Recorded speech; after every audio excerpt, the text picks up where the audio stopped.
So yeah, welcome to the Pioneer Syndicate Zoom call. This is to discuss plans for the syndicates going into next year and beyond. Um, got a bit of a loose agenda really, just to discuss, show you what we're discussing. Um, we've got talk about races for 2025, including USA races, people's opinions on spot numbers, how many spots are in each syndicate, team sizes, the idea of some group syndicates, and a little brief thing about what I'm planning with Pioneer Pigeons. So, yeah, so we'll crack on. So, at the minute, the race is planned um, for 2025 are the following. So, the UK Premier One Love Race, um, the Algarve Golden Race, Pattaya, which obviously is still ongoing, but we'll class it as 2025 onwards, even though the final would be going into 2026, and the Dubai, which is the same. Dubai is middle of February. So, as you know, if you're in part of the syndicate, we had a team of 9 in the Premier this year, the UK One Love Race. Um, I've already paid deposit and booked 20 spots in that race for this up and coming year. The Algarve race is obviously finished for this year, but we will definitely be competing again next year. Pattaya, we've only had a syndicate with Morris this year, but we'll be looking to fully compete in the Pattaya next, being the biggest one-off race outside of China in the world. And then, of course, the Algarve is the second biggest in the world. And then we sent a small team of 4 to Dubai. It's the second year. It seems to be run really well, and we need to make plans for that. That doesn't need to happen anytime soon because it's a lot later race. Um, so then we also have plans to compete in the US races. So it's incredibly difficult. I don't even think it's fair actually to send young birds over, put them through quarantine, and then put them into a loft and expect them to compete. Because going to the US, it's an arduous quarantine period, and it's just not one fair on the pigeons, and two, I just don't think it means it's viable to compete really. Um, just one second, I've got Morris messaging me saying he can't get in.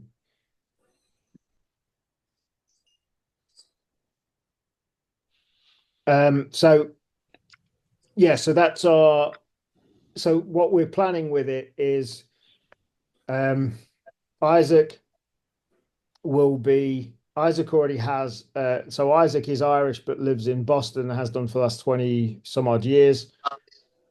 Um and we he already has a very good team of Morris pigeons. Sorry,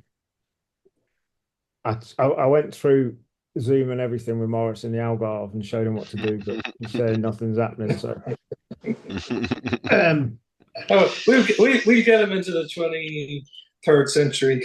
I got him a I took him down.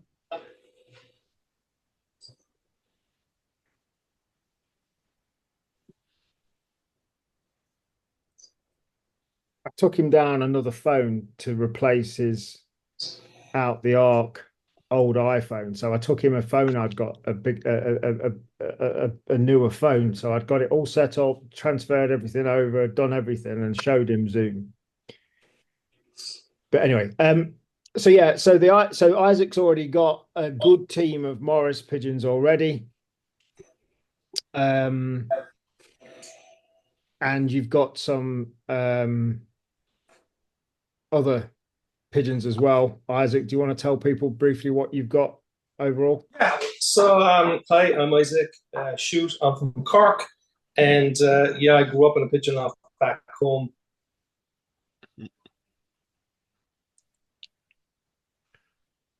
Is that just me? It's I froze, hope or that's I got not just married a and then long last I dramatic started back in pause. again. Oh yeah, you're back. Oh, I'm back. All right. Something quirky there. When I touched the screen, it reenacted. So Isaac and was absent from the sport for a decade or two after I got married and started settling down, and then got back into the pigeons a few years back when my dad passed away. I run the actually have all the pad fields over here running, flying nicely out of 500 and 600 bells, and doing pretty well. I've also got I've got a lot of the Morris birds, and I've got the Van birds directly from Belgium from Jacques. So I've got You broke up there, Isaac. You've got the Van Outkirk Deckers pigeons, which is what a lot of Morrises are based around as well. Yeah, I've got those direct, and I've even got some of the like a Queen Mary Chantel bird from Kevin Zarafa, and I've got Cooper birds, and I've got Buddle birds from the UK as well, and quite a few from Mark Gilbert. So they're kind of more or less what I have, and I don't have those walls yet, but Mark. Yeah. So the plan is we're going to be sending some Zwows out there in the coming months. So the idea being is that Isaac is going to be running a, albeit small, group of pigeons. He's going to be running the Zwows, and he's going to be running the Morris pigeons and a few Snow Prince Queen Mary pigeons as well, which is pigeons I've got over here as well.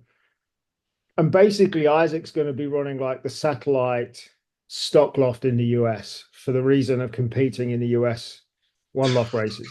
So the idea is that the stock goes over there and the young birds are bred in the US and shipped straight to the one loft race, which is a lot better for the pigeons and gives us more of a chance. Isaac's already, you were in the Algarve last week and we discussed it. You've already said that if this goes as we all hope it will, that you potentially would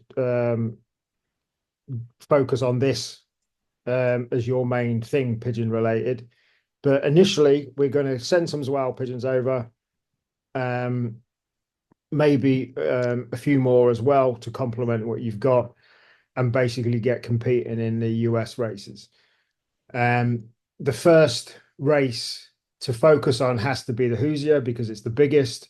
But then between us, we're going to look at what other races we can compete in, depending on numbers of young birds and what have you. So it's been a thing in the back of my mind for a long time to get into the US races. And I think this is the best way of doing it. Excuse me. All right, 1 second. I'm telling Morris now. I'm guiding him through with screen caps. Isaac, just while Mark's doing that, so when is the sort of shipping for the Heiser? When's the young one's got to be ready? And you're on mute, Isaac. I actually haven't looked at the project plan yet for what dates do I need to have the birds down, bred, and delivered to Hozier.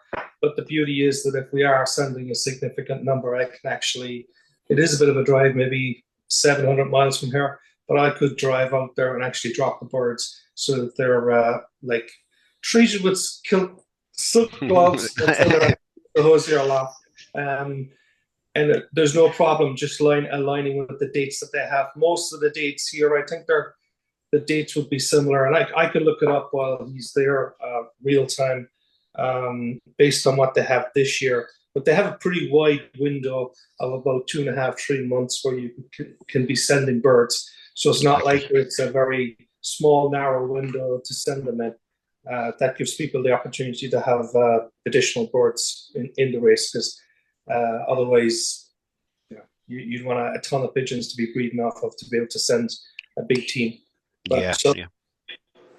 So the intention here would be to be able to breed probably first round, second round of young birds, and all of those would qualify for getting sent out to something like the Hozier. Okay, good. I'm just We thinking of discussed, when we got to get them over to you. That's all. So yeah, it's we time discussed to that. sell. There's a That's another timeline. story. I Yeah. haven't had time to discuss it with you, John, because but we've discussed the timeline, and yeah, we can talk about that. But the reality is that I can't even remember the timeline. I did write it down. So yeah, so basically, I've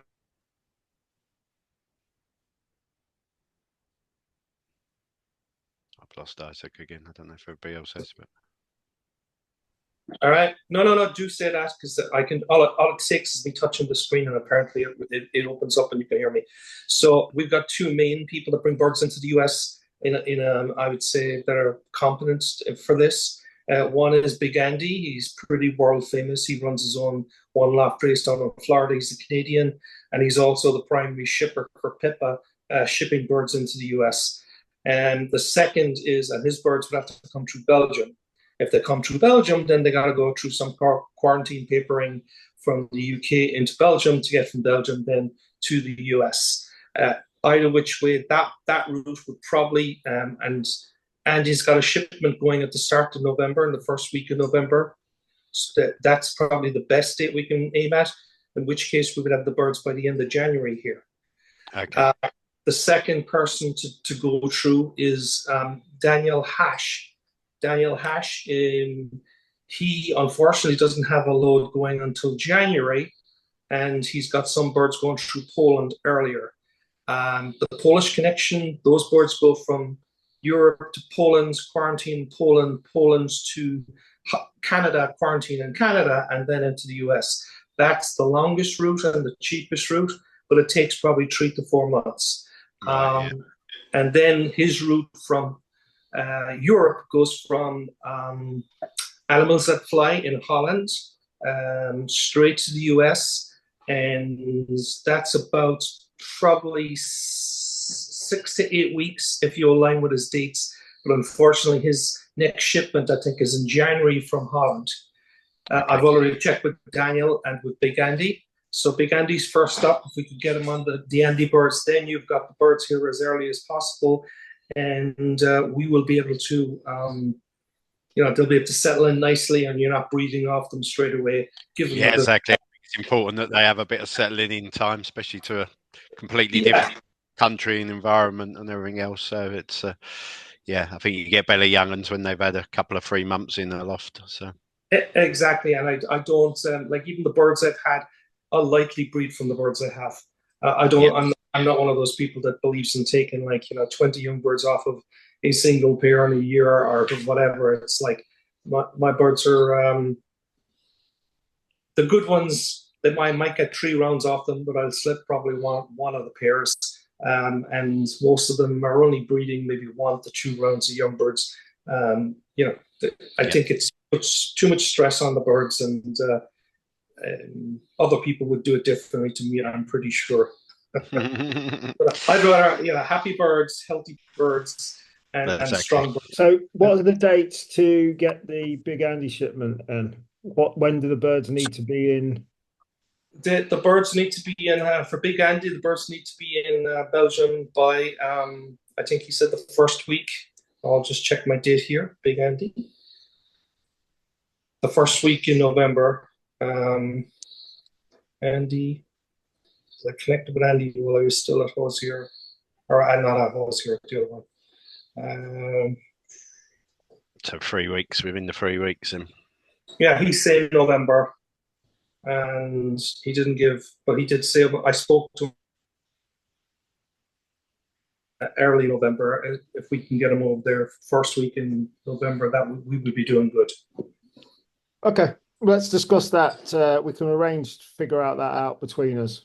But yeah, that's the plan. So yeah, Pioneer Syndicates having stock over there, entering the US one-off races, and it's just incredibly hard to be able to do it for people in Europe, and this will give people the ability to be able to have an interest in the US races. So it's the only way, isn't it? I mean, if you've got 2 months of quarantine on the fast route in 2 different countries, I mean, time they get there, they could have picked up all sorts and whatever into lots of quarantine and the stress levels, and then they got to settle in the loft. I mean, they're going to be 4 or 5 months old at best, and you got to give a bit of age on them to go through quarantine. So I think you've got no chance of them performing very well, have you? So I think that's definitely the best bet is to breed them there, and if Isaac can get them there and in half a day, then they're going to be in the best condition possible to go into the loft, aren't they?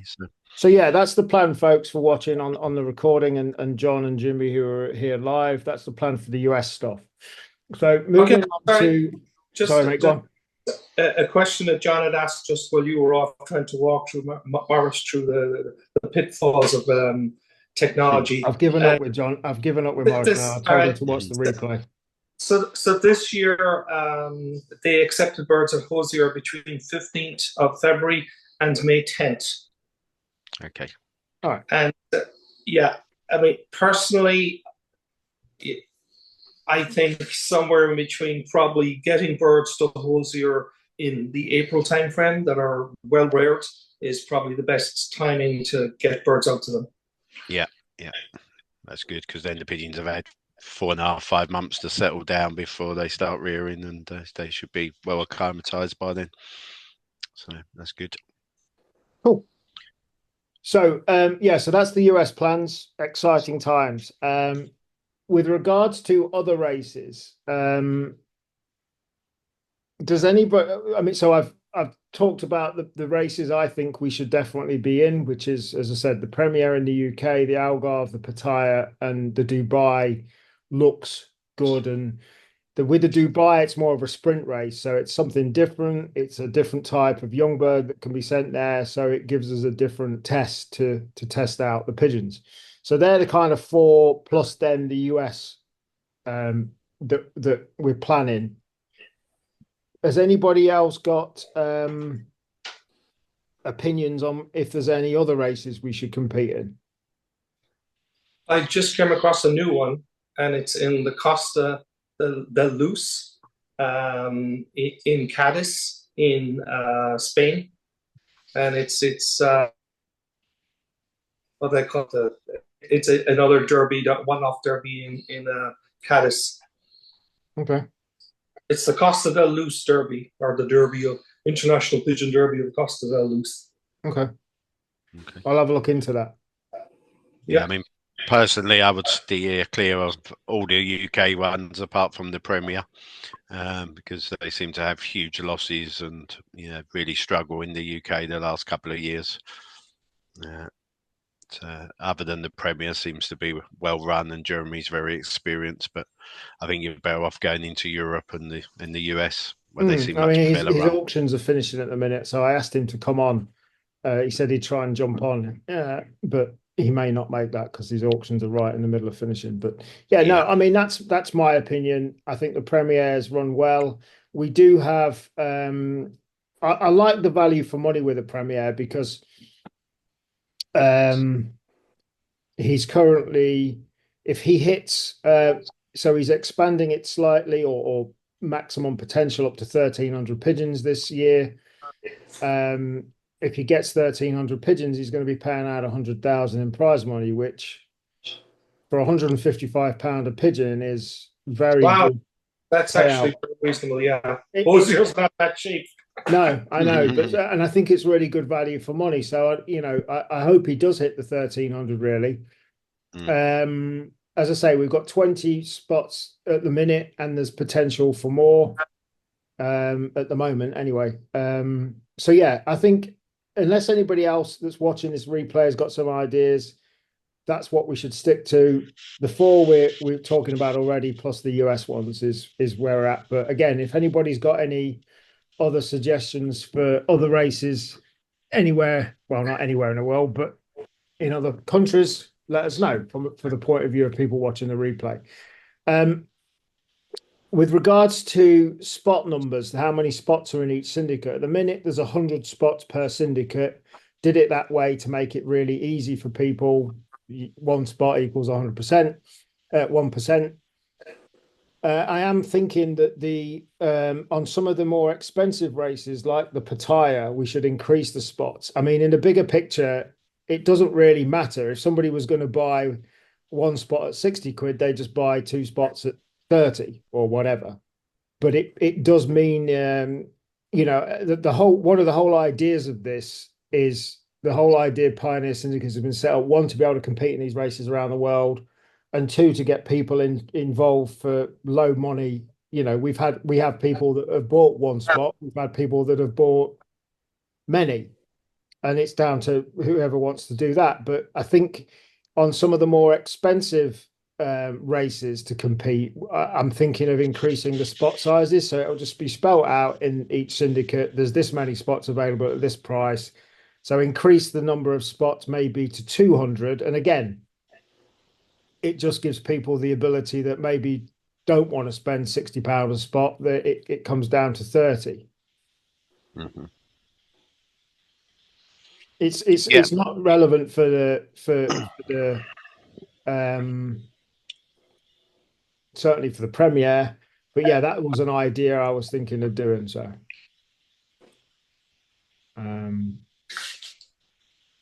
yeah, any thoughts on that?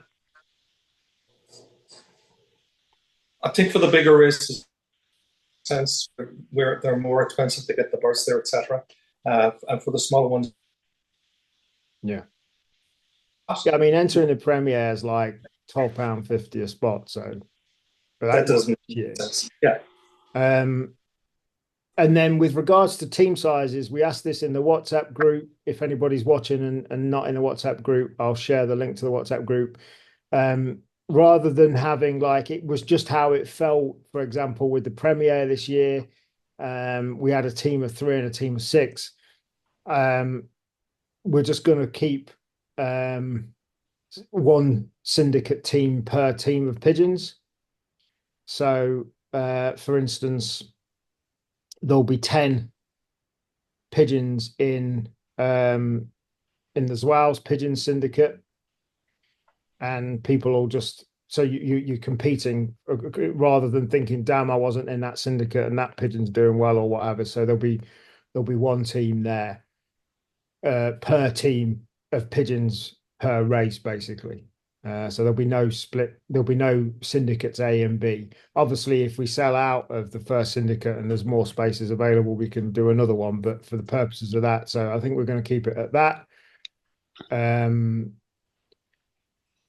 So yeah. So and then there's another idea which John, Jimmy, I don't know if you've got any input on this, but the focus is at the minute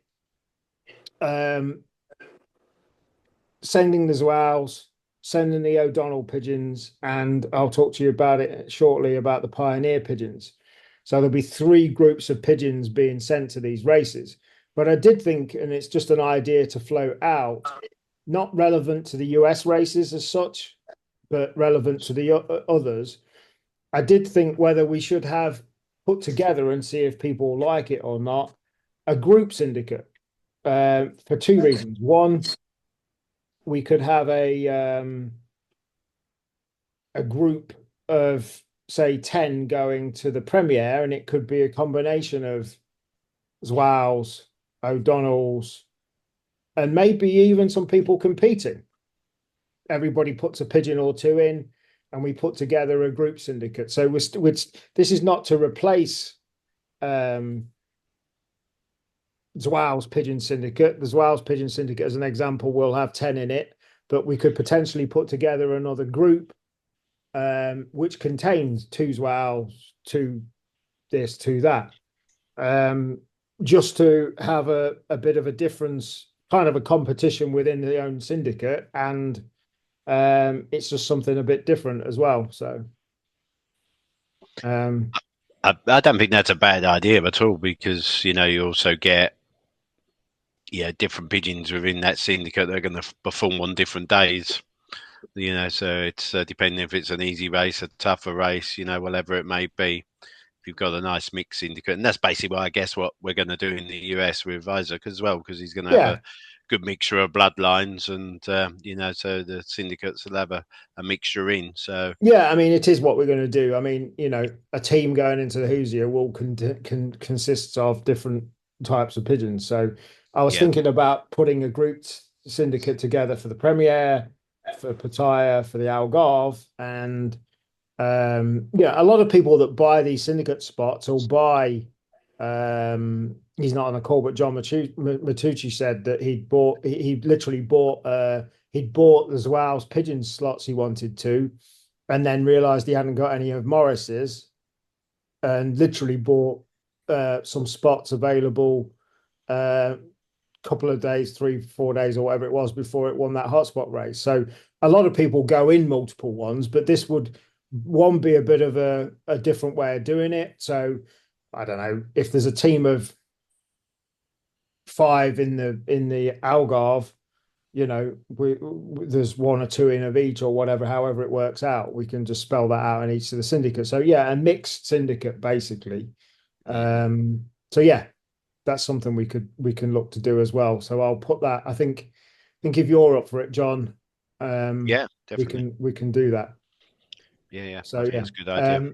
Covers more bases, doesn't it? That's yeah, safe. So, yeah, depending on, say, the type of racing we get that year and whatever, it can help people to have a mixture. Yeah. So maybe we could stick a poll out thinking about it. So, on some of the one-off races as well. And, whichever one comes top of the poll, put, the main ones in the UK and Europe and whatever on the poll. And we could just, whichever one gets the most votes, we could look at. So, that way, if there's people that want to be interested, just an idea on, Yeah, I'd be up for that bar one-off race in the UK. Yeah. So, and see what we can do. We will do that. I can do a poll into the syndicates group. There's 600 odd people in there now. So, yeah, we can do that. Yeah, so that's that. Create a bit of interest as well on Facebook and whatever, people to vote and stuff. So it might drive more people to the group. So yeah, I mean, I knew when I started this, the idea came when I came from the Algarve last year, thinking, a lot of people can't afford to put a team in and then reserves and my core concept is people can have an interest from a tenner. Obviously, some of the races you can't get down to a tenner, but so, and I knew it'd take time to grow, but it is. There's more interest. Like with the Dubai, I put out that there was 11 spots left yesterday, and one guy took a lot. Mark, his name was. So it's going to grow, and I think one of the big things with getting in the US is that that's ideal for people in Europe to be able to compete in the US, and vice versa. Isaac and I were speaking in the Algarve. There's a lot of people in the US that just can't logistically do it or financially do it to compete in the European races. So there's a big crossover. We can hopefully have people in the US competing and having an interest in the Europe and vice versa. So yeah. Isaac, how easy is it to get pigeons from the US to Canada? Is it that's pretty straightforward. How is it? I know the guy that is the import and export. He's lost you again, Isaac. Right. I'm not sure if they need a few weeks with him, but he runs the quarantine center there. So that would be, I would imagine, a maximum team. Okay. So I think there's a couple of reasonable ones there, isn't there, in Canada and stuff as well. So maybe that's one of them's called Pioneer. Yeah, exactly. Yeah. Is that the Fevers Elite one? Is it run by? It's run by the guy that actually does the import export. So right, yeah. Feathers Elite. Yeah. Ryan, is it the Ryan? I'd have to look up his Facebook first name. He does a Monday and I get onto. Yeah, I think that's the Feathers Elite, and that was the one I was thinking of. So, and I've dealt with Ryan as well. It is that, mate. Yeah. So yeah. And that's another one. That's only 400 miles for me. It's just the other side of Niagara Falls. I can drive the birds there. It's no big issue. Okay. He's get good exposure on that, doesn't he? He streams everything live and all the training and everything else. So it's It's I good mean, for people to follow from afar. That's all I was thinking. yeah, So, it's as I say, once we've got the stock there, anything in Canada and the US is it's just a case of have we got the birds to do it, which should be once they're settled in, we should have at least the ability to start competing with small. I also think I've been in contact with, I won't say one or two fencers, but one fencer in particular. It's a national flyer in the UK, a national winner, multiple, and he was kind of going like, he's interested in the idea of maybe sending birds next year, the year after, where he would get birds to us and they could be part of the breeding program. So there's a possibility there'll be other flyers in the UK that might want to kind of help join later on and expand. It gives them an opportunity to have something in the US. And, I can take a bottle pigeon, for instance, and cross it directly with his wall or with a Queen Mary or with a Mark Gilbert or whatever, right? So exactly. that makes it a little, and it gives those fanciers a chance then, because here's the real problem is that these big races are, even for the high flyers in the UK, the good flyers like Buttles and all them, $500 a pop is entry fee, and then plus your activation fee, plus your perch fee, plus the import export. I mean, it's $1,200 a bird, right? Yeah. Which is out of the reach of vast majority of people. It's crazy. Yeah.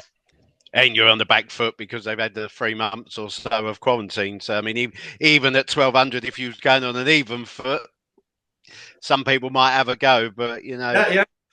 1,200 and being handicapped before you start doesn't really help, does it? So No, it's a great plan what we're doing. It's just going to take. We've got to get them over there and get going is the thing, and then we can develop it from there. Maybe every year there's a few new ones come out. We can figure it, can't we? But just getting going and with the plan with Isaac is the thing. So yeah. Okay, so then the last thing just to tell, I mean, you guys know it anyway, but I'm telling people that are watching on the replay and Jimmy who's here. So the idea with Pioneer Pigeons is that basically I'm going to have 24 pair, all single breeding pen pigeons.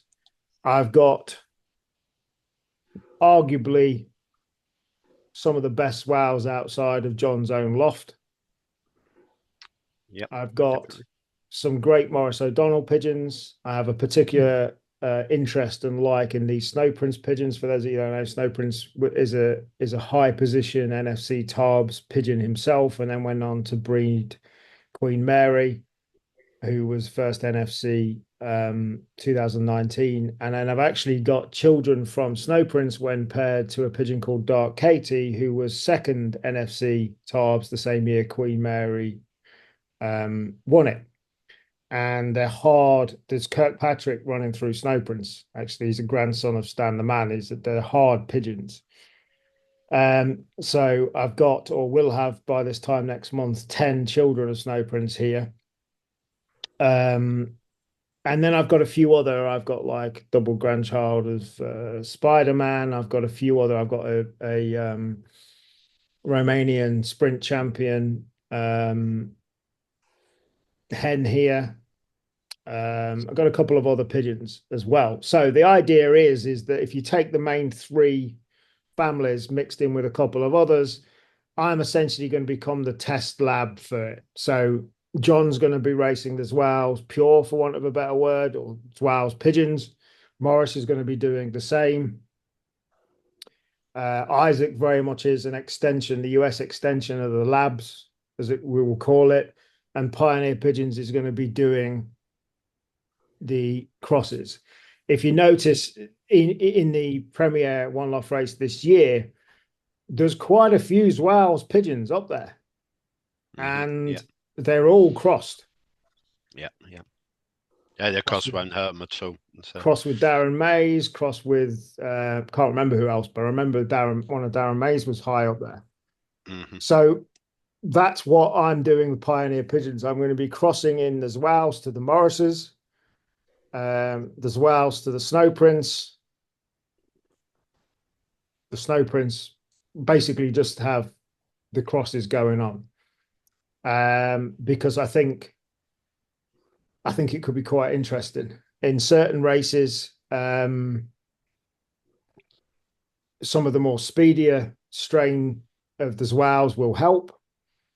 In other races, the Snow Prince pigeons, the Tarbes type pigeons, again, hard-nosed pigeons will help, and we'll just see. So I'm going to be basically putting the best I can and crossing them all. And then, so for instance, at the minute, there's 20 spots in the Premier that we've reserved.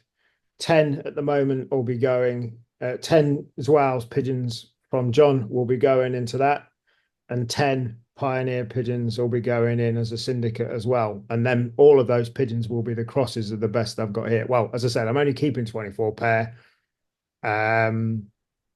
And I've got some kick-ass wows now, thanks to John. I've got some really good Morris pigeons. I've got these Snow Prince pigeons and a couple of other ones as well. So basically put them together and see if the crosses work, which I've got a sneaky suspicion they should. So that's the plan. So next year there'll be Pioneer Pigeons Syndicate for the Pioneer Syndicates in all of them races as well, racing the crosses basically. So yeah, that's the plan. Sounds good. So, yeah, that's about it, guys. If you're watching the replay and you've got any thoughts, ideas, questions, let me know. Just reply to the video. Email me, mark@pioneerpigeons.com, and or message me and let me know. But I'm genuinely excited about going into 2025. We've got the final of Pattaya for Morris's one syndicate in January. We've got 4 Zouaves pigeons in the Dubai. And over the course of the next few weeks, I'll be putting out the first lots of syndicates for the different races. One quick thing to say is I will be putting the price of syndicates up the further we get in. So the very cheapest syndicate spots will be is when they're first launched for the first 2 months. What I've found is running these syndicates I love doing, but what I've found, and obviously deposits and stuff need paying, which is fine, but I have found that people wait till the very last week to grab their spots. So, and there's an argument that the further into training and stuff, you know, so I'm going to be nominally, not ridiculously, putting the price of spots up. 1, to encourage people to grab their spots as soon as possible, and 2, because it's fairer to people that have grabbed their spots that people should pay a bit more the further they get in. And what I am going to do this year, it was a bit hit and miss, if I'm honest. There's a calendar on Pioneer Syndicates, and I'm going to be working on that calendar. So I'll be putting key points of each race in the calendar for everybody to look at, but I'll also be putting the closing dates. The closing dates were floating, like kind of decided between us all really when the closing date should be. But when the syndicates are launched this year, the closing dates will be announced, and it will be announced what the price will be for the first X amount of time and the second X amount of time or whatever. So get a bit more organized that way. But yeah, looking forward to it. That's good. I did notice yesterday, just on a side note, that all 4 managed the ringing stage, the ETS ringing stage in Dubai. So they obviously you'll come through the quarantine bit and everything else. So that's good. And the initial stages are flying out. So, and that's why I like the Dubai. I mean, I'd like to think I can go to the final. I've never been to Dubai. It's not really a place I'd choose to go because it's the kind of place I'd worry I'd get in trouble within the first day or something. Yeah. And I've never been there, so I'm judging. But I can't think of a better reason to go for a pigeon race. So I'd like to think, and from what I've seen, it's incredibly well run. But the big thing is it's more of a sprint race, you know? So it's a different type of pigeon that's going to win that race, you would think. So yeah, it gives us a bit of mix. The same with the Premier. You know, the Premier's a different type of race. And as I said, what was really from somebody that owns the Zouaves and helps John promote the Zouaves, seeing them crosses appear, Darren May pigeon, sprint pigeon, other pigeons weren't all out sprint. So, you know, and as we've got a video coming out in a couple of weeks, John and I, talking about some of the new pigeons that John's got in, and John's, I don't mind me saying, you're looking to experiment with some crosses. Yes, So, yep, definitely. Yeah, I mean, there was also I can't remember the one off race, but one of the UK ones where we David Emma Armstrong was second about 3 weeks ago. That was a cross as well, swale cross. So yeah, I don't think the crosses are going to be a bad idea. Yeah. The swales are a very inbred family, so you know, for over the last 49 years, so it's you can trace them all the way back. So actually, across, you know, it won't do them any harm at all. In fact, it will definitely do them good. So, so yeah, let's bring it on for 2025. Thank you for being involved, guys. Sorry, Morris didn't manage to get on for those that you're watching and the replay, but I'll get him eventually. I'm just pleased I managed to get him on WhatsApp, so at least, you know, small steps. But yeah, let's bring it on. So as I say, over the next few weeks, I'll be putting together the syndicates. I think based on what we've talked about, I'll do a poll for what other races people would be interested in. But I also think, along with my planning, I'll put together a group syndicate together, definitely for the Premier. I think if we put another 10 pigeons in as a group, as a mixed group, and we can make that decision regarding the Algarve and what have you later on. But at least with the Premier, I want to see Jeremy hit his 1300. One, from a participant point of view, it means he's giving 100,000 prize money, but from his point of view, because he works hard for it. So yeah, we'll do that. Sounds good. Thank you for joining, guys. No problem. It's been interesting listening to you. Cheers, Jim. Yeah. It's been interesting listening to you. I've been trying to keep up as best as I can, and I'll see you in 2 weeks' time at Epsom. Sounds good. Jim, I'm very, just quickly, I'm very close to getting the pigeons I've got. So what I'll do is I'll send you a list of them and you can pick the pair you want. Oh, thank you. I appreciate that. Thank you. No worries, man. No worries. Catch you soon, guys. Thanks a lot. See you later. See you. All right, sure. Have a good evening all, and a good afternoon, Isaac. Bye. See you later. Bye. Cheers.